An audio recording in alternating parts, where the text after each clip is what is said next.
नमस्कार, मैं हूं सौरभ श्रीवास्तव। देश की नदियों की सफाई के लिए तमाम सरकारें कितने भी दावे कर ले, लेकिन उसकी ज़मीनी हकीकत एकदम ही अलग होती है। अगर हम देश की राष्ट्रीय राजधानी दिल्ली की बात करें तो दिल्ली में भी दिल्ली की अरविंद केजरीवाल सरकार ने दिल्ली की यमुना नदी के सफाई के लिए कितने ही दावे किए। लगातार मुख्यमंत्री यमुना की सफाई के लिए जल बोर्ड के अधिकारियों के साथ तमाम परियोजनाओं पर बात करते हैं, एसटीपी प्लांट की बात की जाती है, लेकिन दिल्ली में जो यमुना की ज़मीनी हकीकत है उसकी तस्वीरों हम आपको दिखाना चाहेंगे। और आप तस्वीर को देख सकते हैं, ये जो तस्वीर यमुना की आपको दिख रही है ये कालिंदी कुंज के नीचे की है।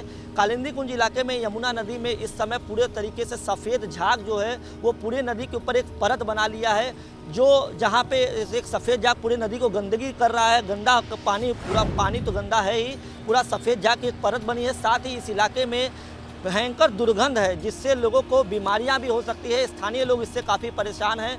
लगातार अरविंद केजरीवाल इस बात को लेकर के दावे करते हैं कि यमुना के सफाई के लिए केजरीवाल सरकार लगातार काम कर रही है, हमारी सरकार यमुना को साफ करके दिखाएगी। लेकिन जिस तरीके से यमुना की ये तस्वीर निकल के सामने आई है, अगर कोई बाहर का व्यक्ति आता है, कोई जिसको ये बताया ना जाए कि ये नदी है, तो वो इसे एक गंदा नाला ही समझेगा, क्योंकि दिल्ली में यमुना की तस्वीर एकदम बदली हुई नज़र आ रही है, जिसको देख के कोई भी इसे नदी नहीं कह सकता। नदी के पूरे कालिंदी कुंज खाली इलाके की हम बात करें तो कालिंदी कुंज का जो इलाका है वहाँ नदी के पानी के ऊपर पूरे तरीके से एक सफ़ेद झाग की एक परत बन गई है। इसके कई कारण भी बताए जा रहे हैं। लोग कह रहे हैं कि कई इसमें जो है गैस वगैरह भी बन सकती है, कई गंदगियों के कारण कई गैस उत्पन्न हो गई है, जिसके चलते ये सफ़ेद झाग की पूरा परत बन गया है। आसपास के इलाकों में दुर्गंध है, लोगों के लिए ये मुश्किल है। और इस तरीके से अगर गंदगी लगातार बरकरार रही तो लोगों के लिए कई तरह की बीमारियों की भी सौगात ला सकता है। सौगात इसलिए कहा जा रहा है क्योंकि सरकार लगातार इस पर ध्यान नहीं दे रही है।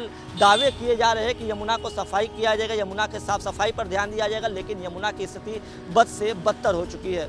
और हम आपको अब सुनाने जाते हैं कि यहाँ के जो स्थानीय लोग हैं इनका क्या कहना है यमुना के ताज़ा हालात पे। सरकार जैसे हमारे कोरोना वायरस से जितने भी महामारी या जितने भी एसेंशियल स्तर पे ध्यान दे रही है, एक तरह से यमुना पे भी ये हमारा मेन मुद्दा होना चाहिए, क्योंकि कहीं ना कहीं यमुना भी हमारे ह्यूमन लाइफ से कनेक्टेड है, बाई एनिमल या फिर एक तरह से हमारे तक पहुंचती है।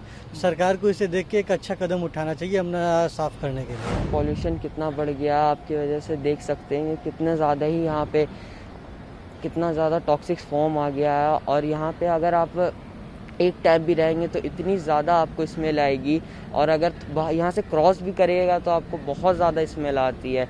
इसी वजह से बहुत ज़्यादा ही यहाँ पे पॉल्यूशन बढ़ गया, और एनिमल्स भी कितने सारे यहाँ पे से गुजरते हैं, जिसकी वजह से आपको बहुत ज़्यादा ह्यूमन भी उनसे कनेक्ट होकर के उन्हें भी बहुत सारी डिजीज़ का सामना करना पड़ता है। आपको बताते चलें कि अप्रैल महीने में मुख्यमंत्री अरविंद केजरीवाल ने यमुना की सफाई से जुड़ी परियोजनाओं के अधिकारियों के साथ एक अहम बैठक की थी।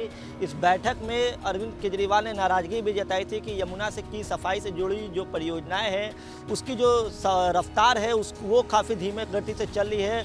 एसटीपी के जो काम हैं वो धीमे चल रहे हैं। इसको लेकर के अरविंद केजरीवाल ने असंतोष जताया था, अधिकारियों से कहा था कि इसके काम में तेज़ी लाई जाए, क्योंकि यमुना की सफाई ज़्यादा ज़रूरी है।